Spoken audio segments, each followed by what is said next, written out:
বাংলাদেশ সহ বিশ্বে ইসলামপন্থীদের direct indirect ধ্বংস করার জন্য, ইসলামকে নিঃশেষ করার জন্য যারা কাজ করছেন, ডান হাতের মতো বাম হাত দিয়ে অনেকে পেছন দরজা দিয়ে নাড়া চাড়া দিচ্ছে। বুঝে ঠিক বললেন নাকি আন্দাজে? ইন্না বাদশা রাব্বিকা লাশাদীদ। এমনিতে আল্লাহ কিছু বলে না, কিন্তু যদি ধরে ওরে আর ছাড়ে না। এই কথাগুলো আরবিতে না বললেও বাংলায় সংসদে বলবো যে যারা আজকে ডাইরেক্ট ইনডাইরেক্ট ডান হাতের ভূমিকা পালন করছেন ইসলামের বিরুদ্ধে, আর অনেকে আছে বোবা শয়তান, নীরবে শুধু নাড়া চাড়া দিচ্ছে। গজব আসলে কিন্তু আপনিও বাঁচবেন না। বলেন তো, যে দুইজন চাচার নাম বললাম, আবু লাহাব, আবু তালেব। আবু তালেব এত ভালোবেসেছে রাসূলুল্লাহকে, তার পুরা জীবন আমি পড়ে দেখেছি। এই লোকটা নিজের সন্তান হযরতে আলীকে বিছানায় রাখতো না। ভাইয়ের ছেলে এতিম মুহাম্মদ রাসূলুল্লাহকে নিজের কাছে নিয়ে ঘুমাতো। আবু তালেব জীবনে এমন কোন জায়গা নেই শরীরের ভেতরে যেখানে রাসূলুল্লাহকে তোলে নাই। কোন সময় মাথায় নিয়েছে, কোন সময় জমা দিয়েছে, কোন সময় বুকে নিয়েছে, পিঠে নিয়েছে, কোনদিন পায়ের কাছে রাখে নাই। পায়ের কাছে রাখলে অসম্মান হবে, পায়ে লাগতে লেগে যেতে পারে, এই জন্য পায়ের কাছে রাখে নাই। বুখারী শরীফের হাদিস। এই লোকটাকে কিয়ামতের দিন আল্লাহ জাহান্নামের দুইটা জোতা পরিয়ে দেবে। এ কারণে তার মাথার মগজ পর্যন্ত টকবক করে ফুটতে থাকবে, কিন্তু পুরা শরীরের কোন জায়গায় জাহান্নামের আগুন লাগবে না। একটাই কারণ, পুরা শরীরে রাসূলুল্লাহর শরীর টাচ পেয়েছে, কিন্তু পায়ের সাথে কোনোদিন রাসূলুল্লাহর শরীর লাগে নাই। রব্বুল আলামিন এই জন্য পাটা জাহান্নামের ফিতা লাগিয়ে দেবে, পুরা শরীরটা কিছুই হবে না। এর ভালোবাসা কোন পর্যায়ে ছিল আপনি বলেন? এত ভালোবাসা, এত মহাব্বত দেখিয়েছে রাসূলুল্লাহকে, কিন্তু নবীজি যেদিন ইন্তেকালের সময় বললেন, ইয়া আম্মি আবি তালিব লা ইলাহা ইল্লাল্লাহ হাজ্জুল লাকা ইনদাল্লাহি ইয়াউমাল কিয়ামাহ, রাহুল বুখারী। চাচা, জোরে বলা লাগবে না, শুধু আমার কানের কাছে মুখটা নিয়ে আস্তে করে বলেন, লা ইলাহা ইল্লাল্লাহ মুহাম্মাদুর রাসূলুল্লাহ বলা লাগবে না আপনার। আপনি শুধু আল্লাহর একাত্মবাদের স্বীকৃতিটা দেন, রিসালাতের ঘোষণা, এটা আমি জানি যে আমি রাসূল, আমি এটা নিয়ে নিলাম। আপনি শুধু আল্লাহরটা দিয়ে যান। আমি কথা দিলাম কিয়ামতের দিন ঝগড়া করে হলেও আপনাকে আমি আল্লাহর জান্নাতে পৌঁছিয়ে দেব। লোকটা পড়ে নাই, ডাক দিয়ে বলেছে, ভাতিজা তোমাকে ভালোবাসি, কিন্তু তোমার এই কালেমাটা পড়তে পারলাম না, তুমি আমারে মাফ করে দিও। বলেন তো, মাফ করার মালিক কে? রাসূলুল্লাহ। কে? আরো জোরে বলেন। মাফ করার একচ্ছত্র মালিকানা যে আল্লাহর, কোথায় আছে বলেন তো? বলেন, কোরআনে আছে কোন জায়গায়? বলেন, আমাইয়াগফিরুয যুনুবা ইল্লাল্লাহ। সূরা আলে ইমরানের ভেতরটা মাঝে আছে। রব্বুল আলামিন জানিয়েছেন মাফ করতে পারে গুনাহ শুধুমাত্র আল্লাহ ছাড়া, মাফ করার ক্ষমতা কারো নেই। হ্যাঁ, যদি আপনি হক বলে ইবাদত নষ্ট করেন, এটা আবার আল্লাহর না, এটা বান্দার। আপনি কোনো বৈধ কাজ করা লাগবে, এই জায়গায় যদি ঘুষ নিয়ে থাকেন, আপনি বান্দার হক নষ্ট করেছেন। এই হকটা দুনিয়ায় থাকতে হয় ফেরত দিয়ে যাবেন, নাই কিয়ামতের দিন নেকি দিয়ে ফেরত দেওয়া লাগবে, এরপরে মাফ হবে। তো আল্লাহর সাথে যে অধিকারগুলো, এগুলো আল্লাহ মাফ না করলে পৃথিবীর কারো বাবারও ক্ষমতা নেই মাফ করার।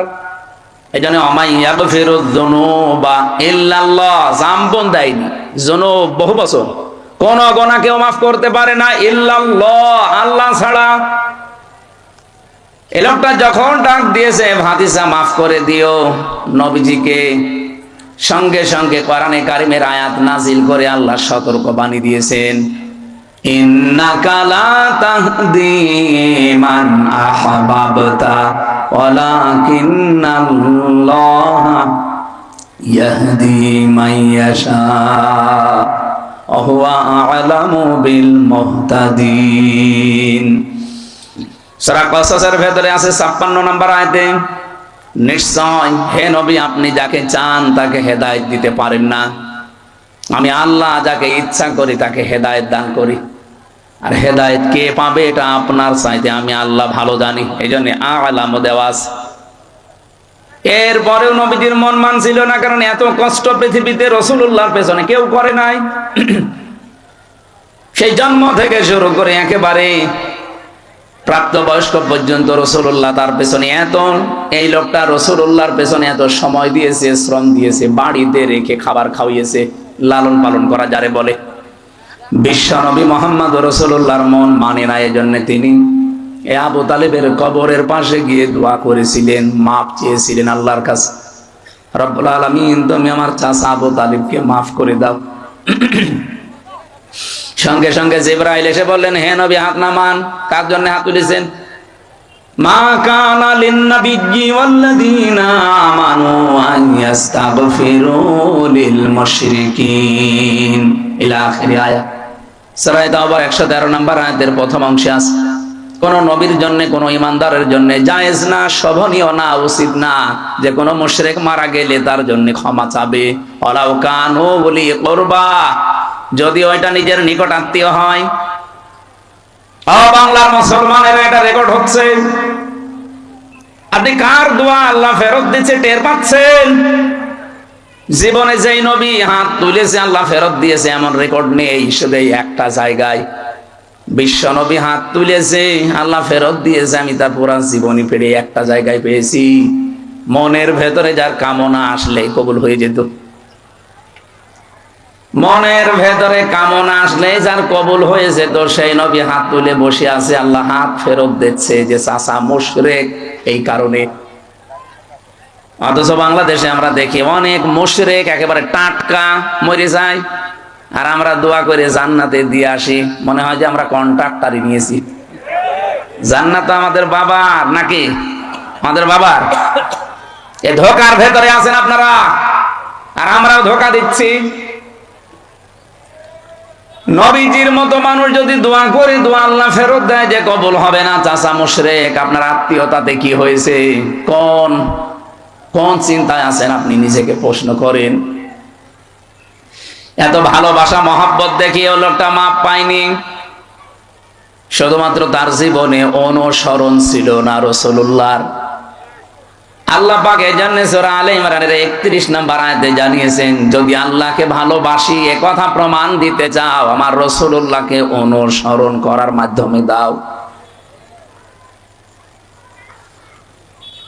ইউহিব্বুকুমুল্লাহ, এক নম্বরে আমি আল্লাহ নিজেই তোমাদেরকে তাহলে ভালোবাসা আরম্ভ করছি এবং করেছি না।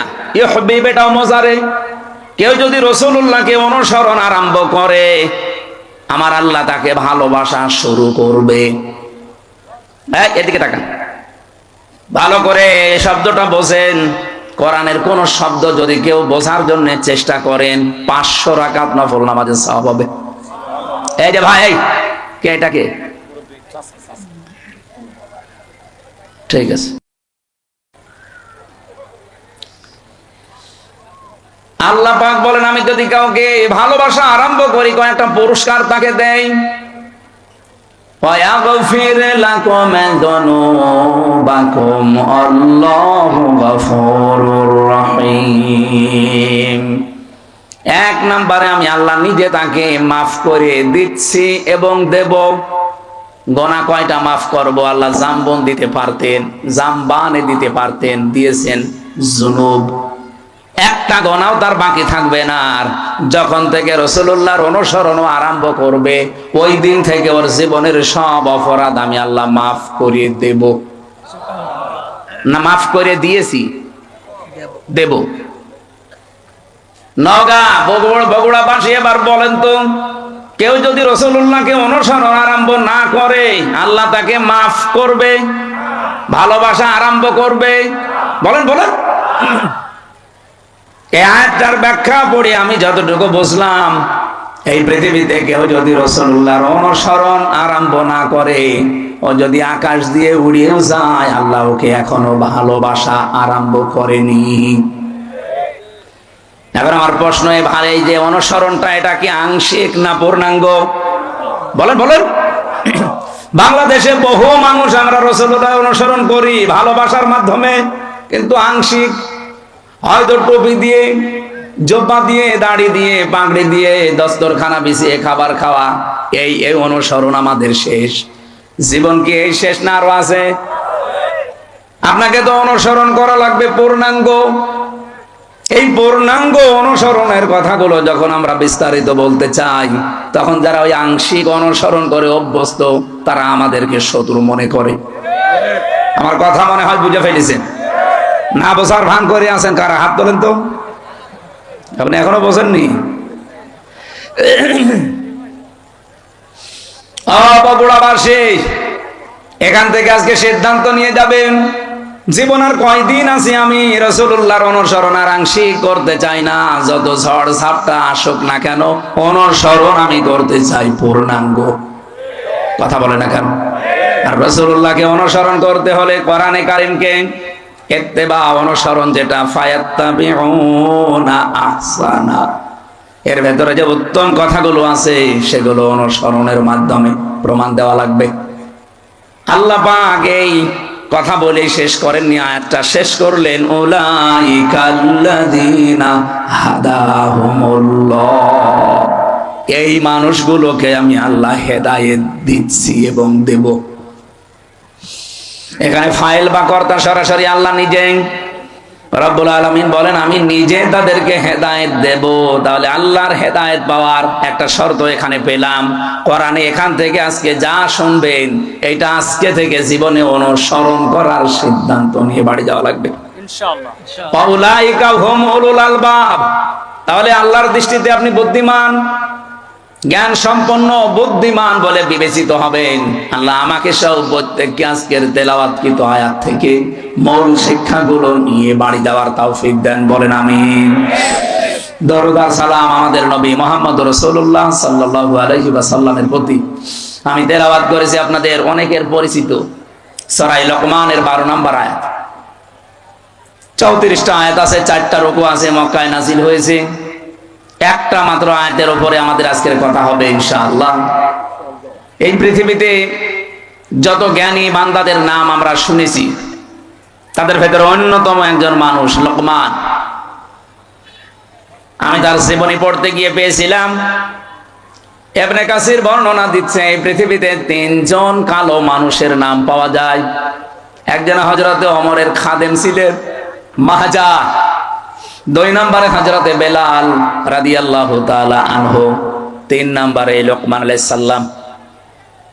চেহারা এত কালো, আমরা তো বুঝবো কালো বললে কি কাক অথবা হাড়ির তলা অথবা এই যে মাইক্রো, এ তো কি কালো। এর চাইতে হযরতে লোকমান আলাইহিস সালাম আরো কালো ছিলেন। তার ঠোঁট গুলো ছিল ঝুলে যাওয়া, মাথার চুল গুলো ছিল উস্কো খুস্কো, চেহারা ছিল একেবারে বেটে, মানে একেবারে শর্ট। বলেন তো, চেহারার যে বর্ণনা এতক্ষণ বললাম, ওনাকে যদি এখন সামনে আনি বারবার দেখতে মনে চাবে। অথচ এই মানুষটার মর্যাদা আল্লাহর কাছে এত বেশি, রব্বুল আলামিন কোরআনে কারীমের 34টা আয়াত সম্বলিত একটা সূরা তার নামে নাজিল করে তাকে চিরন্তন করে দিয়েছেন। তাকে চিরন্তন করেছিলেন কোন কোন কারণে? যে সমস্ত কারণগুলো আছে কোরআনের 34টা আয়াতের ভেতরে, অন্যতম হচ্ছে তিনি তার সন্তানকে, সবাইকে না, তিনি তার সন্তানকে ওসিয়ত করেছিলেন আল্লাহ রাব্বুল আলামিনের সম্পর্কে। ওসিয়ত আর নসিহত কিন্তু এক না। ওসিয়ত শব্দটার বাংলা অর্থ হয় জোরালো ভাবে তাকিদ দিয়ে বলাকে। হযরতে লোকমান আল্লাহ পাক বর্ণনা দিয়েছেন, ইযে ক্বালা লোকমানু লিবনিহি ওয়া হুয়া ইয়াইযুহু ইয়া বুনাইয়া লা তুশরিক বিল্লাহ ইন্নাশ শিরকা লা যুলমুন আযীম। স্মরণ করো ওই সময়ের কথা যখন হযরতে লোকমান তার সন্তানকে ডাক দিয়ে বলেছিলেন, হে আমার কলিজার টুকরা সন্তান, লা তুশরিক বিল্লাহ, আল্লাহর সাথে শিরিক করা যাবে না। ইন্না শিরকা লা যুলমুন আযীম, অবশ্যই শিরক একটা বড় জুলুম। এটা বড় গুনাহ না, এই জায়গায় বড় জুলুমের কথা বলা হয়। পৃথিবীতে যত জুলুম হতে পারে, সব চাইতে বড় জুলুম আল্লাহর দৃষ্টিতে শিরিক করা। এই জন্য পৃথিবীর সব গুনাহ মাফের গ্যারান্টি পাওয়া যায়, কিন্তু শিরিক করলে আল্লাহ ঘোষণা দিয়েছেন যে মাফ হবে না। এই পৃথিবীতে যত নবীর জীবনী আমি পড়েছি, সব নবীদের কম বেশি হয়তো নসিহত ওসিয়ত আল্লাহ করেছিলেন, ওহী পাঠিয়েছিলেন, কিন্তু পৃথিবীর 2,24,000 বলেন আর 1,24,000 বলেন, যত নবী আল্লাহ পাঠিয়েছে প্রতিটি নবীকে একটা ওহী সবাইকে জানিয়েছে, সেটা শিরিক করা যাবে না। وَلَقَدْ أُوحِيَ إِلَيْكَ وَإِلَى الَّذِينَ مِنْ قَبْلِكَ لَئِنْ أَشْرَكْتَ بِاللَّهِ إِلَى آخِرِ آيَةٍ لَئِنْ أَشْرَكْتَ لَيَحْبَطَنَّ عَمَلُكَ وَلَتَكُونَنَّ مِنَ الْخَاسِرِينَ। অবশ্যই হে নবী, আপনাকে আর আপনার পূর্বে যত নবী রাসূল পাঠিয়েছি প্রত্যেককে আমি ওহী করেছিলাম যে শিরিক করা যাবে না। আপনিও যদি শিরিক করেন, লাইনা শারাকতা লা ইয়াহবাতান্না আমালুকা, লামে তাকিদ নুনে সাকিলা, আপনার যত আমল আখলাক আছে, যত কাজ কারবার সব আমি আল্লাহ নষ্ট করে দেব। এখানে ফাইল সরাসরি আল্লাহ নিজে। ওয়ালা তাকুনান্না মিনাল খাসিরিন, আবার আল্লাহ গ্যারান্টি দিয়ে বলেছেন তুমি ক্ষতিগ্রস্ত হয়ে যাবে। বলেন নাউজুবিল্লাহ। নবীকে যদি আল্লাহ এত বড় হুঁশিয়ারি দিতে পারে, আমরা তো তার উম্মত। এজন্য ভাইরা, আর জীবনে যাই করেন, কোন শিরিক যেন জীবনে না ঢোকে। শিরিকের এক কথাই ব্যাখ্যা হচ্ছে এই, আল্লাহ যেটা পারে ওটা অন্য কেউ পারে, এই কথা বিশ্বাস করার নাম শিরিক। এ বিশ্বাস বাংলাদেশের মানুষের নেই। আরো জোরে বলেন। কত মানুষ হেলায় খেলায় হোক, জেনে হোক না জেনে হোক, বলে ফেলছে যে ক্ষমতায় দেওয়ার মালিকও জনগণ, নামানোর মালিকও জনগণ। এটা যে প্রকাশ্য শিরিক, আপনারা কি বিশ্বাস করেন? শিরিক যে লোকটা করে সে লোকটা মুশরিক। সে লোকটা কি? আরো জোরে বলেন। ইন্নাহু মাইয়ুশরিক বিল্লাহ ফাকাদ হারামাল্লাহু আলাইহিল জান্নাহ। কোন মানুষ যদি শিরিক করে, আমার আল্লাহ তাকে মাফ করবে না, গ্যারান্টি দিয়ে দিয়েছেন, ঘোষণা। তার 1 নাম্বার শাস্তি জাহান্নাম, তার জন্য ওয়াজিব, আর জান্নাত হারাম। আমালিজ জালিমিনা মিন আনসার, এমনকি তাকে সাহায্যকারীও কাউকে পাওয়া যাবে না। বগুড়াবাসী আমি খুব চিন্তায় থাকি এই শব্দগুলো নিয়ে। বহু মানুষের জীবনে নামাজ, রোজা, হজ, যাকাত, পর্দা এগুলো আমরা পাচ্ছি, কিন্তু শিরিক রন্ধ্রে রন্ধ্রে ঢুকে আমাদের সব আমলগুলো অলরেডি নষ্ট করে ফেলছে। আহ্বান জানাচ্ছি, যাই করেন হিসাব নিকাশ করে, শিরিক যেন জীবনে না ঢোকে আমাদের। হযরত লোকমান তার সন্তানকে টাকা পয়সার সাথে আমার পরে ক্ষমতায় যাওয়া লাগবে কি করে, এইটা তিনি পরিচয় করাননি। হযরত লোকমান তার সন্তানকে পরিচয় করিয়েছিলেন কার সাথে? আরো জোরে বলেন। রব্বুল আলামিন এই উপদেশ বাণীতে, এই ওসিয়তে এত খুশি হয়েছেন। এই ওয়াজটা শোনার পর রব্বুল আলামিন এবার শুধুমাত্র হযরত লোকমানের ছেলেকে না, কিয়ামত পর্যন্ত যত সন্তান দুনিয়ায় আসবে সব সন্তানের জন্য আল্লাহ নিজে এবার ওসিয়ত করলেন, ওয়াসাইনাল ইনসানা বিওয়ালিদাইহি হামালাতুহু উম্মুহু ওয়াহানান আলা ওয়াহান। তাম পৃথিবীর সব মানুষকে, এ মানুষ বলতে শুধু মুসলমান না, হে লোকমান, তুমি তো সন্তানকে টাকা পয়সা কিভাবে কামাই করা লাগবে, কিভাবে ক্ষমতা দখল করা লাগবে, প্রভাব প্রতিপত্তি এলাকায় অর্জন করা লাগবে, এ পরিচয় করাওনি। তুমি পরিচয় করালে আল্লাহর সাথে। আমি আল্লাহ এখন দায়িত্ব নিয়ে তোমার সাথে তোমার সন্তানের পরিচয় করিয়ে দিলাম। শুধুমাত্র তোমাকে না, অবশ্যইনাল ইনসান আছে। ইনসান মানে শুধু মুসলমান না, ইনসান মানে মানুষ। বলেন তো, হিন্দু কি মানুষ না? আরো জোরে বলুন। এলাকায় যদি কোনো অন্য ধর্মের ভাইরা বোনেরা থাকেন, কোরআনে কারীম আপনাকে ইঙ্গিত দিয়েছে যে পৃথিবীর সব মানুষের প্রতি আল্লাহর ওসিয়তে।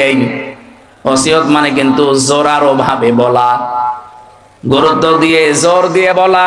আমি আল্লাহ জোর দিয়ে তাম পৃথিবীর সব মানুষকে বললাম, পিতা মাতা যাদের আছে তাদের সাথে ভালো ব্যবহার করা লাগবে। এ ঘোষণা কার? আরো জোরে বলেন। কোরআনে কারিমে যেখানে মা বাবার কথা আমি পেয়েছি, সেই জায়গায় দেখেছি কোন জায়গায় 3টা, কোন জায়গায় 5টা, কোন জায়গায় 7টা, খালি ব্যাখ্যা দিয়েছেন আল্লাহ। অন্যান্য কত মানুষের নাম তো কোরআনে আছে, কই এত ব্যাখ্যা তো আল্লাহ দেননি। এত বেশি ব্যাখ্যা আমার বাবার নামে আল্লাহ নিজে দিয়েছেন।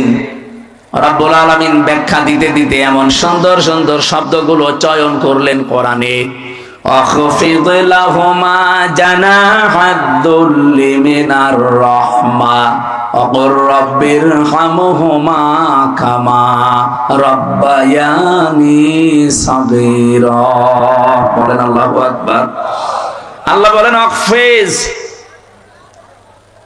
আখফিজ শব্দের শাব্দিক অর্থ হচ্ছে ডাউন করা, এরপরে ফল করে দেওয়া।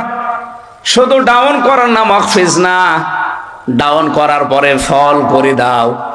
জানাহাদ-দুল্লি, জানাহুন মানে ডানা, জিল্লুন মানে নম্রতা বা ছায়া, দুইটা অর্থই হয়। তোমার যে ছায়া আছে ডানার, এটা শুধুমাত্র ডাউন করবা না, ফল করে দিবা। আমি আয়াতটা পড়ার পর একবার চিন্তা করেছিলাম, আল্লাহ পাক কেন ডানার কথা দিলেন? কোন মানুষের তো দুনিয়ায় ডানা হয় না, ডানা হয় পাখির। কার? আমাদের কি ডানা আছে? না, আমাদের আছে হাত। আল্লাহ তাহলে ইয়াদুন দিতে পারতেন, ইয়াদুন না দিয়ে, আদুদা না দিয়ে আল্লাহ জানাহুন দিয়েছেন। এটা ধার করে নিয়ে এসেছেন পাখির কাছ থেকে। পাখির কাছ থেকে ডানা ধার করে আল্লাহ আমাদেরকে লাগিয়ে উদাহরণ দিলেন কেন? ডানা তো পৃথিবীতে আরো অন্যান্য জিনিসের আছে, হেলিকপ্টারের ডানা আছে, এরোপ্লেনের ডানা আছে, না নেই? সেই ডানা আল্লাহ তো নেননি, নিয়েছেন পাখির কাছ থেকে। আপনি হেলিকপ্টার, এরোপ্লেনের যে ডানা, এটা শুধুমাত্র ডাউন হয়, ফল হয় না। ফল হলে উড়বে না। এমনকি এর ভেতরে মোলায়েম কিছু নেই, সব শক্ত মজবুত। আর পাখির যে ডানা, এর ভেতরে পর আছে, পালক, এত সফট, এত কোমল, এত নরম। এই একটার সাথে একটা যখন লেগে যায়, পাখি যখন তার বাচ্চাদেরকে এই ডানার নিচে একটার সাথে আর একটা পর লাগিয়ে দেয়,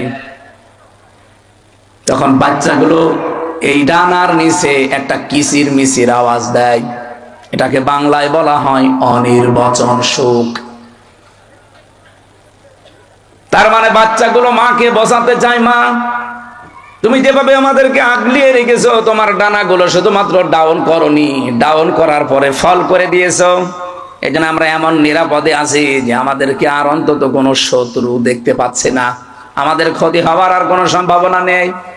আল্লাহ পাক বলেন, পৃথিবীর সন্তানেরা, মার বাবা তোমার জীবদ্দশায় যেন এইটা মনে করে যে আমার সাইফুল্লাহ থাকতে আমার আর কোনো চিন্তা নেই। আমার মনে হয় এরকম কথা মনে করার মতো সন্তান বা বাবা মা অনেক কম। অধিকাংশ পরিবারের সন্তান থাকা এটা আরো ঝামেলা। গতকালকে একটা ভিডিও দেখছিলাম, একটা সন্তানকে তার মা বাবা সম্পদ দিয়ে যায়নি, এই জন্য বাবার কবর ভেঙে দিচ্ছে। এটা দেখেননি? গাইবান্ধা এক সাহাবী এসে বলেছিল, হে রাসূল, আমার বাবা আমাকে কিছু দেয়নি, আমি কি করব? বিশ্ব নবী বলেন, কিছু যদি না দেয়, ছোটবেলায় যা দিয়েছে কিয়ামত পর্যন্ত হায়াত পেয়েও সেটা শোধ দিতে পারবা না। বাবা যা বলে ওইটাই ফাইনাল, যদি আল্লাহ রাসূলের বিরুদ্ধে না যায়। যেই ছেলেটাই যে মা বাবার কবর ভেঙে দিচ্ছে, টাকা পয়সা হয়তো জমি জায়গা তাকে দেয়নি, বুঝে করুক না বুঝে করুক, আমি শুধু ওর একা দোষ দেইনি, এই দোষটা ওর বাবারও আছে। কারণ যেই শিক্ষাটা দিলে সন্তানে আচরণ করবে না, সেই শিক্ষা ওর বাবা ওকে দেয়নি। যে শিক্ষা দিলে আল্লাহর পরে মার বাবার স্থান এটা জানা যায়, ওই রকম শিক্ষাগুলোই মনে হয় আপনাদের এলাকায় বিভিন্ন জায়গায়। সাইফুল্লাহ ভাই বলছিলেন প্রায় 17টা কয়টা মক্তব চালু আছে? 11টা 13টা। এইরকম সন্তানগুলো যে সমস্ত এলাকায় আছে, এই 13টা 15টা 20টা করে যদি সব উদ্যোগ নিয়ে নিয়ে যে শিক্ষা পেলে আপনার কবর ভাঙবে না, আরো কবরের পাশে দাঁড়িয়ে দোয়া করবে, এইরকম আব্দুল হাই সাইফুল্লাহর মতো সন্তান আমরা তৈরি করতে চাই। আল্লাহ পাক প্রতিটি জেলায় প্রতিটি এলাকায় এরকম মানুষ যেন তৈরি করে দেন, বলেন আমিন। আমার ভাইরা, আমার কথা ছিল, হযরত লোকমান তার সন্তানকে পরিচয় করিয়েছেন শুধুমাত্র আল্লাহর সাথে। আমার আল্লাহ বলেন, আমি দায়িত্ব নিয়ে তামাম দুনিয়ার সব সন্তানকে পরিচয় করালাম তার মা আর বাবার সাথে।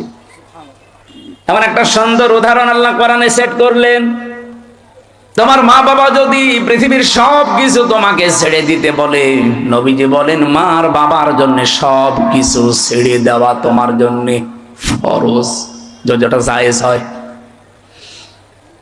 এখানে একটা মাসলা আছে, যেহেতু আলেমরা বসে আছেন, মায়ের কথা শুনে কিন্তু স্ত্রীকে তালাক দেওয়া জায়েজ নেই। এত সম্মান যে মায়ের, এত সম্মান যে বাবার, আপনি মায়ের কথা মতো স্ত্রীকে তালাক দিতে পারবেন না, কিন্তু বাবার কথা মতো পারা যাবে। কারণ বউ আর শাশুড়ির ভেতরে যে সম্পর্কটা মার মেয়ের মতো হওয়া দরকার, এটা 100টার 98টা পরিবারে আজ বাংলাদেশে নেই। এই কথা বলে না কেন? এ ওর দোষ ধরে, ও এর দোষ ধরে। অথচ ওইটা যদি ওনার নিজের মেয়ে হতো কোনোদিন ওইভাবে ভুল ধরতো না, আর ওইটা যদি ওর নিজের মা হতো কোনোদিন দোষ ধরতো না। আল্লাহ ভালো জানে যে দুইজনের ভেতরে মিল হয় না, হচ্ছে না। এই জন্য মায়ের কথা মতো হুট করে আপনি বউ তালাক দিতে পারবেন না। বাবার কথা মতো যদি ওটা জায়েজ পর্যায়ে যায়, তাহলে বউ বাদ দেওয়া জায়েজ আছে। আমার ভাইরা, আমি একটা বাস্তব কথা বলছি। আজ বাংলাদেশের আমার যতটুকু ধারণা আমি দেখি এবং শুনি, এ দেশের আজ 100টা পরিবারের 90টা পরিবারে শান্তি নেই, শুধুমাত্র বউ আর শাশুড়ির এই ছোট মনের কারণে। আমরা আহ্বান জানাবো, মেয়েরা যারা এসেছেন, আপনাদের মনটা আপনারা উদার করবেন। কয়দিন থাকবেন এই দুনিয়াতে? এই ছোট্ট দুনিয়ার ফেরেবে পড়ে যদি বিশাল আখেরাত আপনি পরিবারেই নষ্ট করে ফেলেন, আপনার মতো কি বলবো আহাম্মক আর কেউ নেই। প্রত্যেককে আহ্বান জানাচ্ছি, নিজের মায়ের মতো মনে করে চলেন। নিজের মাও তো কত দোষ করে, ভুল করে, আপনি সবই সহ্য করে নেন, মাফ করে দেন। নিজের মেয়েও তো কত ভুল করে, না জানলে শিখিয়ে দেন। শাশুড়িগুলো যদি এই পর্যায়ে তৈরি হয়, আর পুত্রবধূগুলো যদি মেয়ের মতো তৈরি হয়, বাংলাদেশের পরিবারে স্বামীদের হাড়ের রোগ হবে না। বিয়ে করেনি তো হাসতেছে, বিয়ে করলে টের পেল। বিয়ে যারা করে না, ওরা এই ঔষধ এখনো পায়নি। আমি তো যতটুকু দেখছি, হাজারো পরিবারে আজ আমরা পুরুষ মানুষ যারা হার্টের রোগী, এই বউ আর শাশুড়ির এই ছোট মনের কারণে। এই এলাকায় মনে হয় এরকম মহিলা নেই? হ্যাঁ, সম্মানিত মা বোনেরা, শুধু নামাজ পড়া, রোজা রাখার, কালো বোরকা পরা ইবাদত না, শাশুড়ির সাথে মায়ের মতো আচরণ করাও ইবাদত। পুত্রবধূর সাথে নিজের মেয়ের মতো আচরণ করা, এটা ইবাদত। আপনি কিন্তু জালেম হয়ে মরবেন। এই শাশুড়ি যারা কিছু হলেই শুধু ছেলের কানে কানে তুলে দেয়, এটা তার লাগায়, এর কারণে ছেলেটারও তার বউকে দেখতে পারে না, পরিবারে অশান্তি হয়, মেয়েটা অশান্তিতে থাকে। এই শাশুড়ি এরকম মন যাদের আছে, এরকম আচরণ যারা করেন, আপনি কিন্তু জালেম হয়ে মরবেন। এরকম শাশুড়ি কার বাড়িতে আছে? একটু হাত তোলেন দেখি। এই এলাকায় তো ভালো মানুষ সব, আলহামদুলিল্লাহ, অনেক ভালো এলাকা।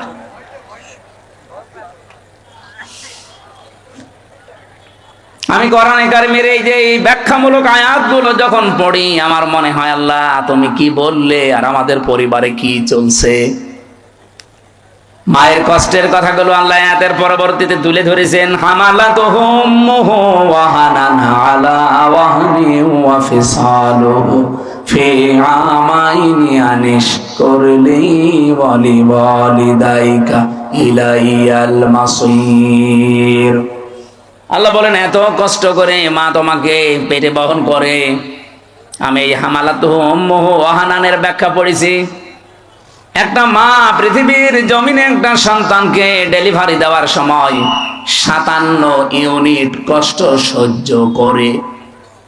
বিজ্ঞানী আয়াতের ব্যাখ্যা করতে গিয়ে জানিয়েছে, এই পৃথিবীর যত শক্তিশালী মানুষ হোক, এমনকি যদি ডোনাল্ড ট্রাম্প হয়, ও সর্বোচ্চ 47 না 45 ইউনিট কষ্ট সহ্য করতে পারবে।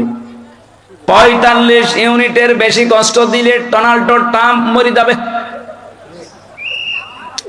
কিন্তু একটা মা আপনাকে আমাকে পৃথিবীর এই মুখ দেখাতে গিয়ে ডেলিভারির সময় 57 ইউনিট কষ্ট সহ্য অলরেডি করেছে।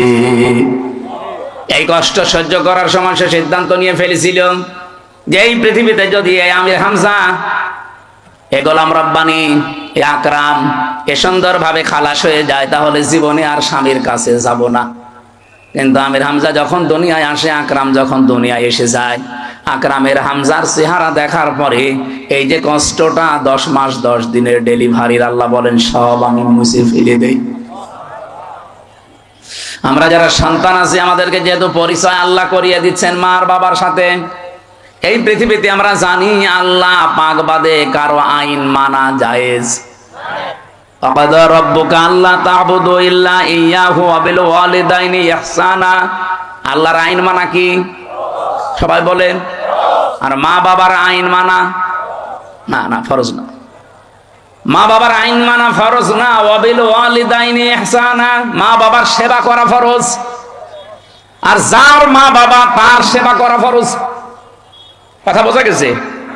যার মা বাবা, সে নারী হোক আর পুরুষ হোক, তার সেবা করা ফরজ।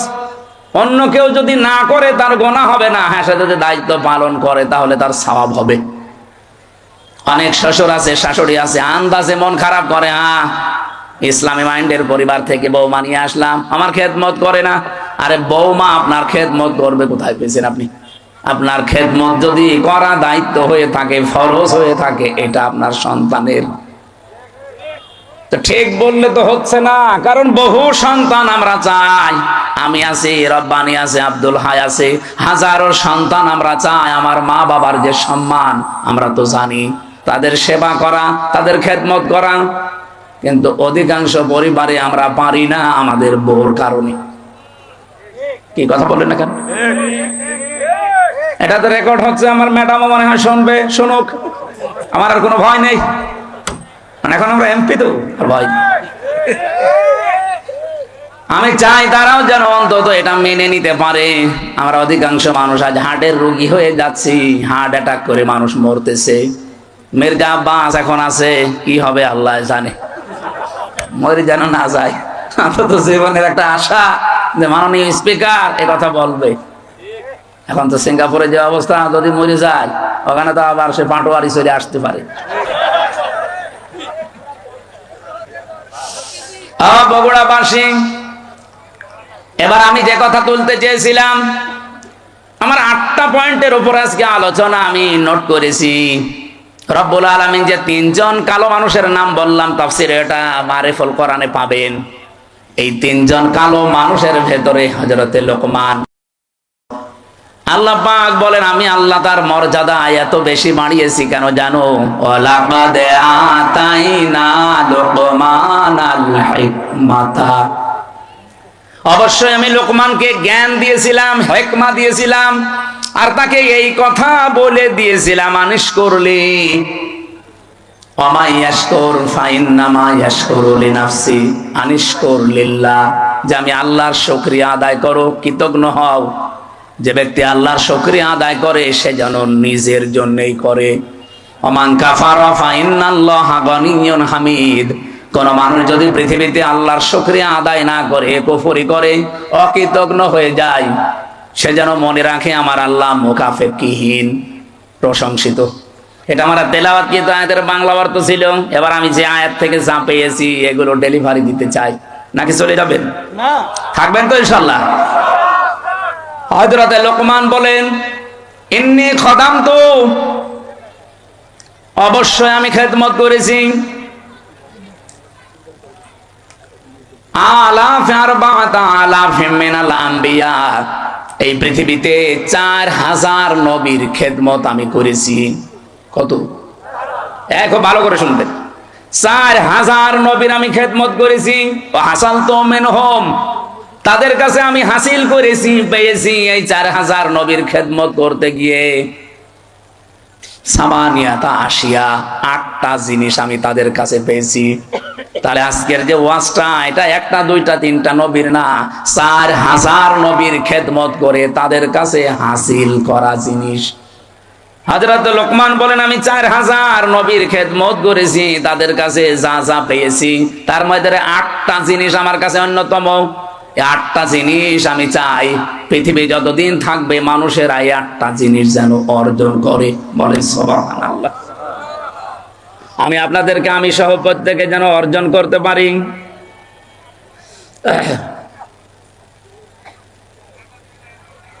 বারবার কল মানুষ দেয়, মানুষের কি বিবেক আছে? সময় জানে যে আলোচনা করে।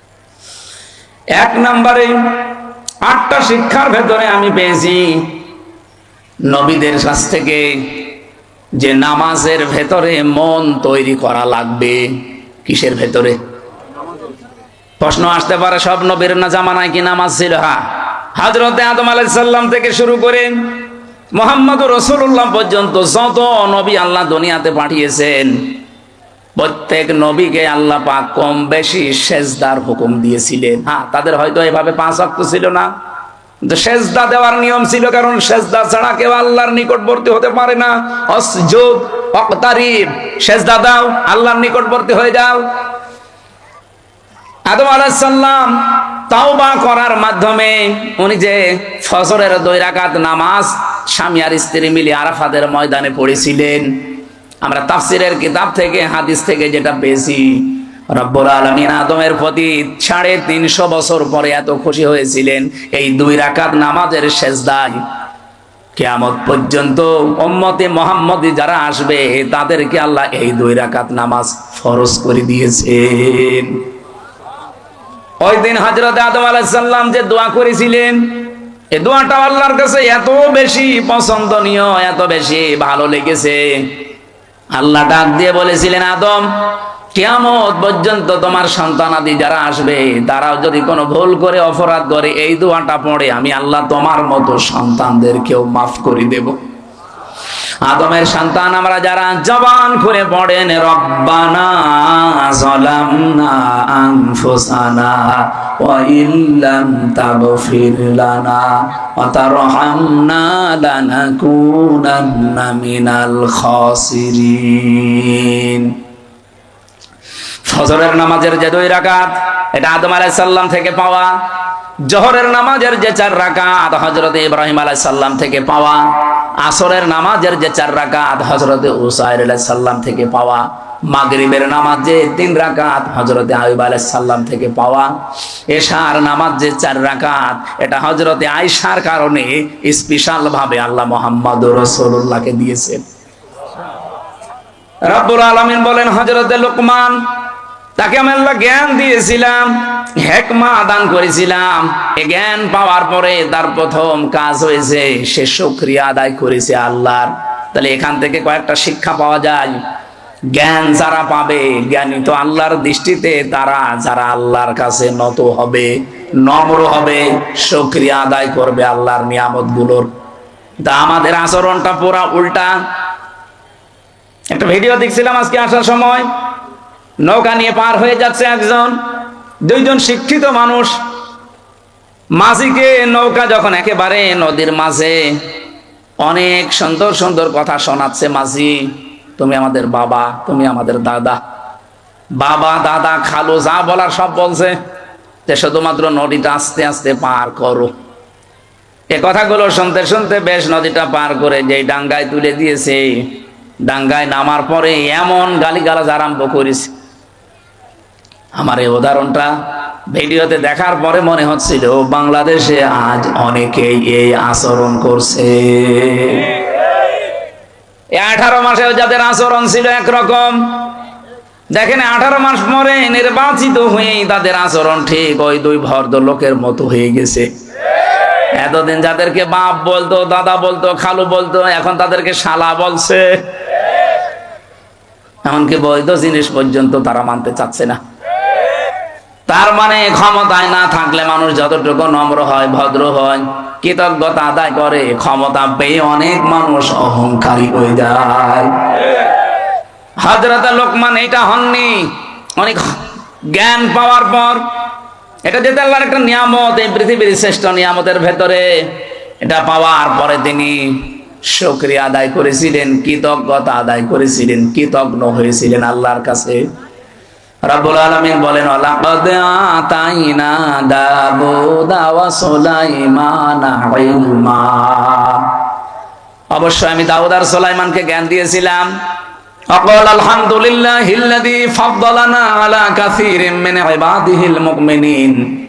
তারা 2 জনেই এই জ্ঞান পেয়ে কি করেছিল জানো? ওয়াকালা আলহামদুলিল্লাহিল্লাযী ফাদ্দালানা। তারা দুইজনের শুকরিয়া আদায় করেছে ওই আল্লাহর। ওনারা বলছে ওই আল্লাহর শুকরিয়া আদায় করছি আমরা, যিনি আমাদেরকে জ্ঞান দিয়েছেন, আমাদের মর্যাদা দিয়েছেন। মেনে আলা কাসিরিম মেনে ইবাদিহিল মুমিনিন, এই পৃথিবীতে বহু মুমিন বান্দাদের উপরে আমাদের মর্যাদা যিনি বাড়িয়েছেন, তার দরবারে আমরা শুকরিয়া আদায় করছি। জ্ঞান পাওয়ার পরে জ্ঞানী মানুষদের আচরণ হওয়া দরকার। তারা নত হবে আল্লাহর দরবারে, দরবারে ইলাহিতে তারা আরো নম্র হবে, ভদ্র হবে, মাথা নত করবে। আর আমাদের মুসলমান আমরা দাবি করে দেখছি আমাদেরটা পুরা উল্টা। লোকমান আলাইহিস সালাম 4000 নবীদের কাছে যে এই কথাগুলো শিক্ষা পেয়েছিলেন, তার এক নম্বরে বলেন যে সেজদা দেওয়া লাগবে, জীবনী নামাজ, এটা যেন কেউ না ছাড়েন। প্রত্যেক নবী যেহেতু এটা পেয়েছিলেন। দ্বিতীয় নম্বরে তিনি বলেন আমি এই শিক্ষাটা নবীদের কাছ থেকে পেয়েছি, যদি কেউ কারো বাড়িতে প্রবেশ করেন সে যেন উকি ঝুঁকি না দেয়। আজ আমাদের সামাজিক জীবনে এটা আছে না নেই? বেশ ভালো মানুষ মনে হয়, বাড়িতেও ঢোকে, সালাম দিয়েই ঢোকে, ঢোকার পরে শয়তান তারে দখল করে নেয়, বাড়ির ভেতরে শুধু এদিকে ওদিকে উকি ঝুঁকি দেয়। উনি বলেন 4000 নবীর খেদমত করে আমি এইটা পেয়েছি যে কারো বাড়িতে ঢুকলে উকি ঝুঁকি দেওয়া যাবে। কথা বুঝেছেন? অনেক মানুষ চালাকি করে, আমি দেখি বাড়িতে, বাড়ির বাইরে দাঁড়িয়ে সালাম দেয়, আসসালামু আলাইকুম। এটা দেওয়ার পরে জিজ্ঞাসা করে, করতে করতে বাড়ির ভেতরে প্রবেশ করে সব দেখা শেষ। না, এই চালাকি করা যাবে না, কোরআনের নিষেধ। ইয়া আইয়ুহাল্লাযীনা আমানু লা তাদখুলু বুয়ুতান গায়রা বুয়ুতিকুম হাত্তা তাস্তানিসু ওয়া তুসাল্লিমু আলা আহলিহা। রব্বুল আলামিন বলেন, হে নবী, ইমানদারদেরকে বলেন নিজের ঘর হোক আর অন্যের ঘর হোক, সালাম দেওয়া অনুমতি ছাড়া কারো বাড়িতে যাওয়া, এটা আমাদের আর সামাজিক জীবনে আছে। বলেন বলেন, এটা আল্লাহ যেন আমাদের মেনে চলার তৌফিক দেন, বলেন আমিন। এটা অনেকেই হেলায় খেলায় নষ্ট করে, আমলটা করতে চায় না। না, এটা অনেক গুরুত্বপূর্ণ বিষয়, কোরআনে আল্লাহ যেহেতু দিয়েছেন। বহু মানুষ এই ছোট্ট আমলটার ভেতরে, এরপরে আমি কিছু আয়াতের ব্যাখ্যা পড়ে তাফসিরে দেখেছি, আজ যারা নিজেদের স্ত্রীকে প্রথম 1 বছর 1.5 বছর 2 বছর ভালো লাগে, কিন্তু এরপরেই দেখি সংসার আর টেকে না, নিজের বউর চাইতে অন্যের বউ দেখলেই কেমন যেন ভালো লাগে। এরকম মানুষ দেশে নেই? আপনি আছেন এরকম? এই রোগ দেশে আছে না নেই বলেন তো? প্রথম কিন্তু ভালোই লাগে। কালকেও একটা বিচার এসেছিল আমার কাছে, প্রায় রাত 10:30 পর্যন্ত এটার বিচার আমি করেছি। একজন মাওলানা, আমি নাম নিলাম না, উনি এসে ওনার স্ত্রী সহ 2 জনই এসেছেন। স্ত্রীর অভিযোগ হচ্ছে যে এমপি সাহেব, এ স্বামী আমারে প্রথম বিয়ের 3 মাস 4 মাস 6 মাস 1 বছর খুব ভালোবেসেছে, কিন্তু এখন যেন আমার দিকে ওর আর মন নেই। মাওলানা আমারে আস্তে করে বলছে যে হ্যাঁ আসলে তো কথা একেবারে মিথ্যা না, প্রথম প্রথম ভালোই লাগতো, কিন্তু এখন আমার অন্যের বউ দেখলেই ভালো লাগে, আমারটা আর ভালো লাগে না। বললাম এটা একটা রোগ, এ রোগের ঔষধ আছে না নেই? বলেন বলেন। কুল্লিল মুমিনিনা ইয়াগুদ্দু মিন আবসারিহিম ওয়া ইয়াহফাযু ফুরুজাহুম যালিকা আযকা লাহুম ইলা আখিরি আয়াত। হে নবী, মুমিন পুরুষদেরকে বলেন তারা যদি এই 2টা ঔষধ খেতে পারে, 1 নম্বরে আপনি চক্ষুকে নিম্নগামী করবেন, 2 নম্বরে লজ্জা স্থানের হেফাজত করবেন। হ্যাঁ, বহু ডাক আসবে, বহু ষড়যন্ত্র চক্রান্ত শয়তান বিছিয়ে রাখবে। এই 2টা ঔষধ যদি কেউ মাত্র 1টা মাস একটু পালন করতে পারেন, আল্লাহর কসম আমি এই আয়াতের বিশ্বাস নিয়ে বলছি, আপনার নিজের বউ ভালো লাগবে, অন্যের বউ তখন আপনার কাছে খারাপ লাগবে। 1টা মাস একটু করে দেখেন, চক্ষুকে নিম্নগামী করবেন, যেটা দেখা জায়েজ নেই ওইটা দেখবেন না, আর নিজের লজ্জা স্থানটা একটু বাঁচিয়ে রাখেন। 1 মাস 6 মাস 1 বছর না, 1 মাস যদি এভাবে একটু কন্টিনিউয়াস করা যায়, আল্লাহর সাহায্য আসবে। তখন আর এই হাজারো পরিবারে যে সংসার আজ ভেঙে যাচ্ছে, এইটাও বন্ধ হবে।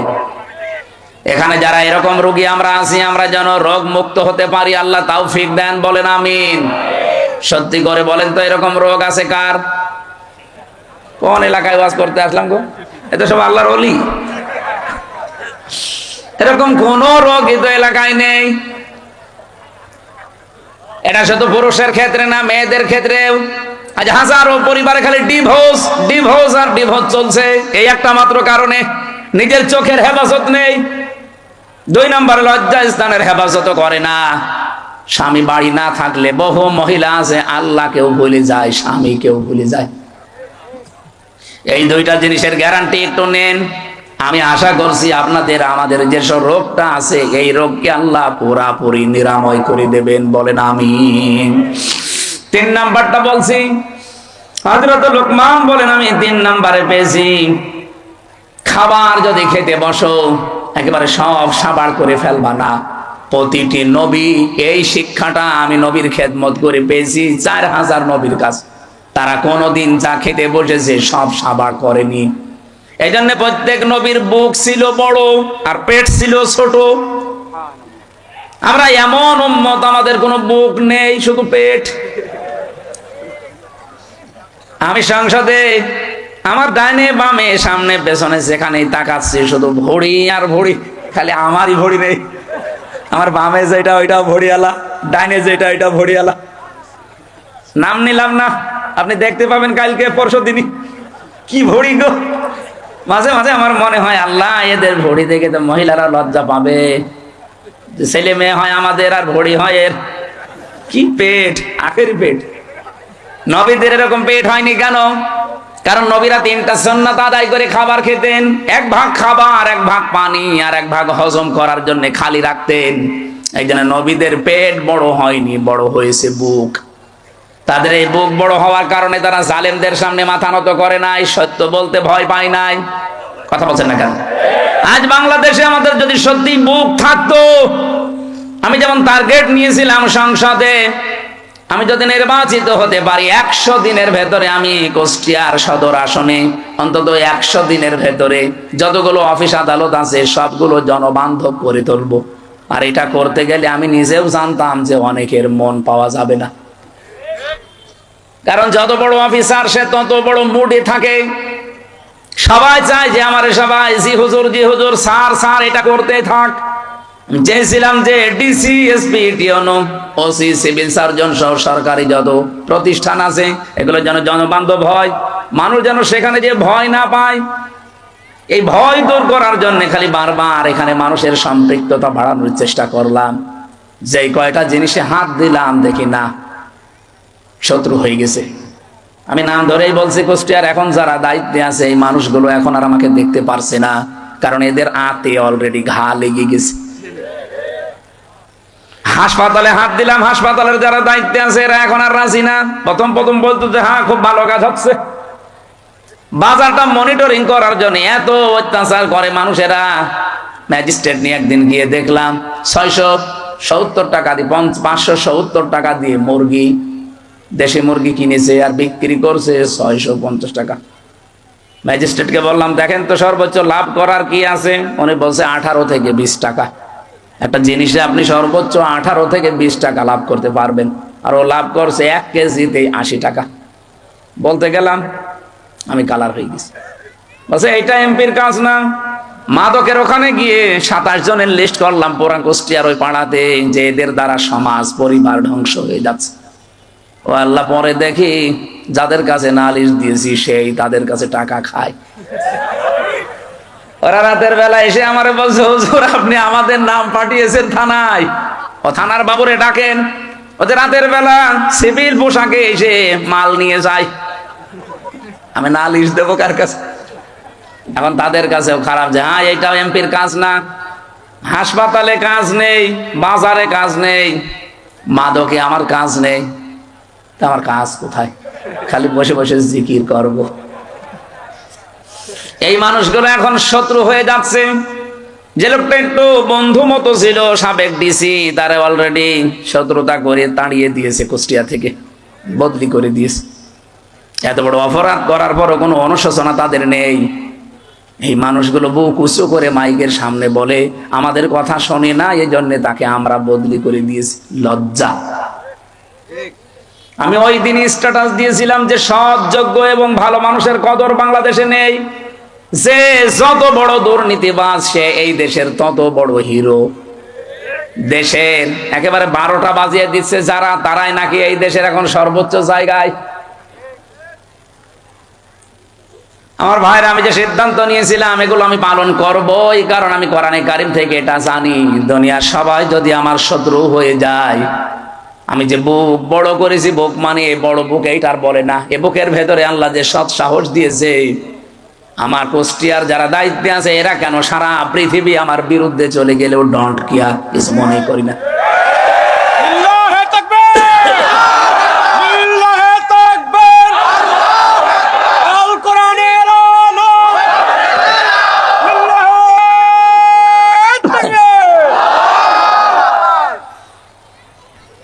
নির্বাচনের আগে যেই কথাগুলো মাওলানা হোসাইন একটা টাচ দিয়েছিল, এত বেশি শত্রুতা বাংলাদেশে কোনো এমপির বিরুদ্ধে কেউ করে নাই। আমার একেবারে সেই 11 সাল থেকে শুরু করে কাটসাট ভিডিওগুলো এনে 64 জেলায় ওরা 64টা মামলা পর্যন্ত দিয়েছিল কে দিয়ে। আমি একটা উদাহরণ দিতে গিয়ে 8 জনের নাম বলেছিলাম, তার ভেতরে আরাফাত রহমান, ওনার নামটাও ছিল। ওনার নামের শেষে যে দুটো শব্দ আছে, ওই শব্দটাকে আমি বলেছিলাম এটা যদি কয়কার না দিয়ে কেউ কয়হস্য দেয় তাহলে পাল্টিয়ে যায় নামটা। তো এরকম আরো 8টা নাম বলেছিলাম, সেগুলো বলে নাই। এই 15 সেকেন্ডের ভিডিও ছেড়ে 64 জেলায় 64টা মামলা দিয়েছে। ওরা মনে করেছিল মামলা দিলে মনে হয় এ বসে যাবে। আরে ভাই, আমি তো আয়না ঘরে থাকা মানুষ, জেল ও তো আমার কাছে শ্বশুর বাড়ি মনে হয়। আয়না ঘরে থেকে আমি ফাঁসির কন্ডেম সেলের ভেতরে ছিলাম 3 বছর, খেয়ে না খেয়ে আমি ঝুলেছিলাম প্রায় 11 ঘন্টা, মাথা নিচের দিকে পা উপরের দিকে দিয়ে। আর আপনি আমার এখন ভয় দেখাচ্ছেন মামলা ও ছাতা তো আমি গুলিয়ে খেয়ে ফেলবো। এই জন্য আমাদের বুক বড় করা লাগবে ভাই। মাওলানা আব্দুল হাই সাইফুল্লাহ ভাই আমার বড় ভাই, আমি চাই আমাদের বুক যেন এরকম বড় হয় নবীদের মতো। প্রতিটি নবীর বুক ছিল বড়, তার মানে বুকের ভেতরে সাহস ছিল, আর পেট ছিল একেবারে ছোট। আজ বাংলার আলেম ওলামা গুলো যদি আমরা বুক বড় করতে পারতাম, বুকের সাহস নিতে পারতাম, আমার মনে হয় রাম বাম আর জেনারেল মানুষগুলো আলেমদের কদর আরো বেশি করত। এ দোষ শুধু আমাদের নিজেদেরই। আমি বুক বড় বলতে কিন্তু শুধুমাত্র একেবারে ডোনাল্ড ট্রাম্পের মতো এভাবে বুক বড় বোঝাইনি, এর ভেতরে সাহস লাগবে, ঈমান লাগবে। হযরত লোকমান বলেন, আমি নবীদের কাছে 4000 নবীর কাছে এইটা পেয়েছিলাম, 4 নম্বরে পেয়েছি প্রত্যেকটা নবীর কাছ থেকে যে কথা বলতে হলে হিসাব করে বলা লাগবে। কত মানুষ আজকে কথা বলছে দেখেন, হিসাব নেই। কত মন্ত্রী আজ কথা বলছে, তেল দিতে পারে না, একটু সরি বলবে না, আচ্ছা হাইটে চলাফেরা করতে পারেন না, শরীর ভালো থাকবে। মানে মাথা থেকে পা পর্যন্ত পিটানো দরকার। কালকের দিন পরে তো দেখা হবে না, কারণ আমার পাশেই সিট, ওই সামনে তাকালে দেখা হবে। আমি জিজ্ঞাসা করবো চোখে চোখে যে আপনি একটা কথা বলবেন, তেল দিতে পারেন না, সরি বলবেন না, বলছে হাঁটাহাঁটি করলে শরীর ভালো থাকে। সংসদের মেন গেট থেকে ভেতর পর্যন্ত এতটুকু পথ উনি হেঁটে আসে না, গেটে নামে, এরপরও মানুষের ঘাড়ে হাত দিয়ে যায় ভেতরে। আর সে যদি এই কথা বলে, কথা হিসাব নিকাশ করে বলা দরকার না? গতকালকে একজন এক কথা বলে, অলরেডি সারা দেশে এখন 92% মুসলমানের কলিজায় অন্তত রক্তক্ষরণ হচ্ছে, যদিও মুসলমান দাবি করে থাকে। উনি বলেছে ধর্ম ভিত্তিক রাজনীতি, ধর্ম কায়েম করার জন্য এই দেশে মুক্তিযুদ্ধ হয়নি। হয়েছে কিসের জন্য? ধর্ম যদি না থাকে দেশে, শুধু ইসলাম ধর্ম বলছি না, প্রত্যেকটা ধর্ম, কোন ধর্ম খারাপ কিছু করতে বলে না। ধর্ম যদি না থাকে আপনি কিভাবে থাকবেন, কোন পরিচয়ে থাকবেন বলেন? সুতরাং কথা যারা বলবেন হিসাব করে বলবেন। 5 নম্বরে উনি বলেন, আমি পেয়েছি নবীদের কাছ থেকে সব সময় আল্লাহকে সঙ্গে রাখা লাগবে। 6 নম্বরে আমি পেয়েছি এই পৃথিবীতে কবরের চিন্তা করা লাগবে। 7 নাম্বারে আমি 2টা জিনিস অর্জন আর 2টা জিনিস বর্জন পেয়েছি।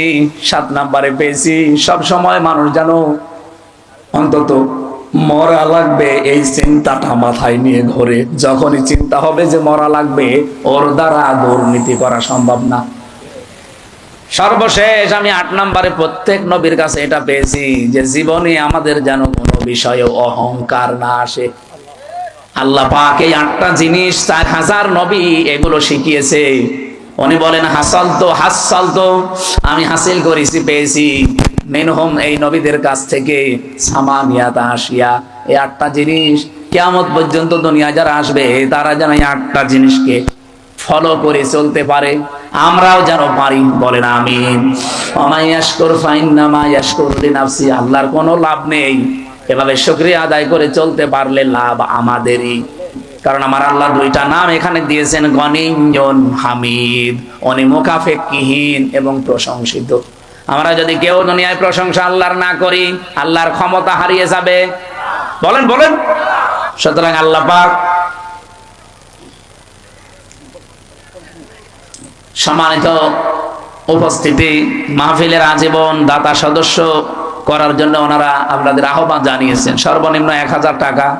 এটা যেহেতু কিয়ামত পর্যন্ত অন্তত আশা করছে চলবে। ওনারা আর কয়দিন, ওনারা নাই মুরব্বী নাই আর 20 বছর, সাইফুল্লাহ ভাই নাই আর 50 বছর, এরপরেও তো চলবে। এটা না চলবে না, কিয়ামত পর্যন্ত আশা করছে এটা চলবে। যারা আপনাদের পরবর্তী প্রজন্ম আসবে তারা যেন এই দাতা হয়ে থাকে। আমরাও বিভিন্ন জায়গায় অলরেডি দাতা হয়ে আছি, আমার যতটুকু সমর্থ আছে। আপনারা সর্বনিম্ন 1000 টাকা করে, আমার মনে হয় যদি 313 জনের একটা টার্গেট আছে না, ওই রকম থাকলে 3 লাখ 3.5 লাখ টাকা এমনি উঠে যাবে। আসসালামু আলাইকুম ভাই, আমাদের ভিডিওতে একটি লাইক দিবেন, চ্যানেলটি সাবস্ক্রাইব করবেন, বেল আইকনটি বাজিয়ে দিবেন। অসংখ্য ধন্যবাদ আপনাকে।